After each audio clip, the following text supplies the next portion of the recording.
Após as eleições deste ano, há dois caminhos para o Brasil. Ou apaga-se o rastro de corrupção e roubalheira intensificados pelo governo do PT e retorna-se ao crescimento, ou descambamos para o retorno da roubalheira e corrupção, virando uma brazuela. Precisamos estar vigilantes, porque os vendilhões da pátria estão apostando todo o seu capital com medo de a honestidade ser implantada no Brasil e acabar com suas mamatas. Vigilantes, porque com raras exceções, os jornalistas estão todos a favor da permanência do atual status quo.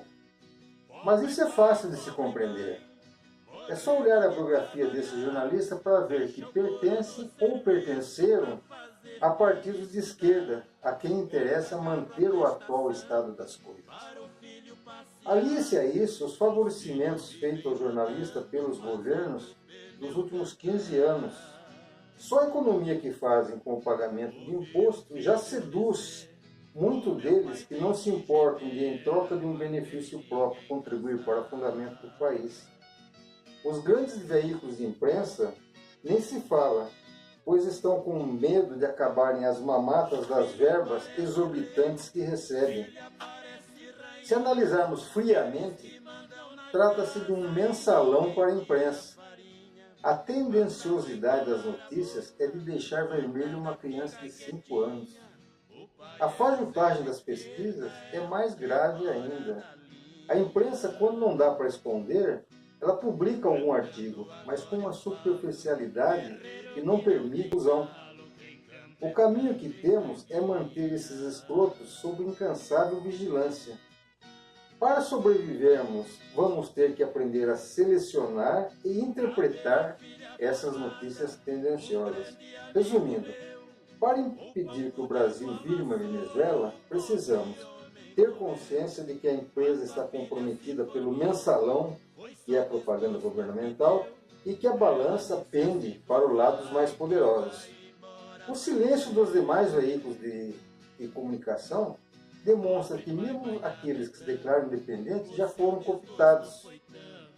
Nossa arma é boicotar os traidores da pátria, boicotar a imprensa fajuta, boicotar os artistas que se venderam pela Lei Rouanet, boicotar os empresários como Natura e Magazine Luiza, que estão financiando os ataques a quem se insurge contra os políticos que lhes devem favores.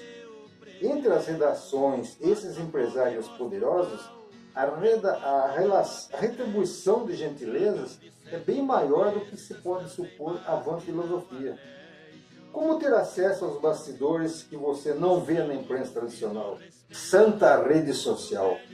A esquerda sempre foi sanguinária e cruel com os opositores e sempre se pautou pela mentira, desde a sua origem, quando seu dirigente maior já afirmava que a verdade nem sempre é revolucionária. Como a história sempre é contada sob a ótica do vencedor, em todos os países, desculpem a piada, libertados pelo comunismo, nunca foram relatados os fatos verdadeiramente acontecidos. Eu estava batendo um papo esses dias com alguém que comentou que Hitler foi o maior assassino da história e que cometeu as maiores atrocidades. Já parou para pensar que se ele tivesse vencido, a história que estaria sendo contada seria outra? E jamais saberíamos o que realmente aconteceu? O nazismo é irmão gêmeo do comunismo. O comunismo cometeu mais atrocidades e assassinatos que Hitler. E o paradoxo é que quem matou mais comunistas no mundo até hoje foram os próprios comunistas. Eles apagam, assassinam qualquer um que possa lhe fazer sombra. Atualmente, só vejo viabilidade em dois veículos de comunicação, o Antagonista e Cruzoé. O resultado das pesquisas é vergonhoso. A gente vê multidões nas ruas e em todo lugar apoiando o Bolsonaro. Isso no Brasil inteiro. E só vemos meia dúzia de desocupados apoiando a facção. Tem acontecido até de o povo expulsar os membros da facção de sua cidade, como ocorreu em Itajaí, e não deixaram eles fazerem o comício. E os institutos de pesquisa têm a cara de pau de afirmar que a rejeição de Bolsonaro é bem maior que a do outro candidato. O número de pessoas que o PT informa ter arrastado para suas campanhas é uma montagem grotesca.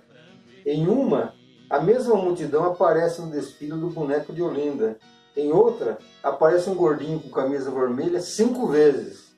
E em outra, em frente de uma igreja, eles sobrepuseram a imagem e esqueceram das escadarias, da praça e das árvores.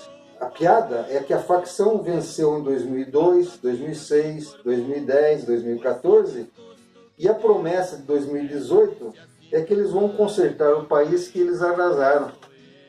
Existe alguma besta sem servente esquerdopata que acredita?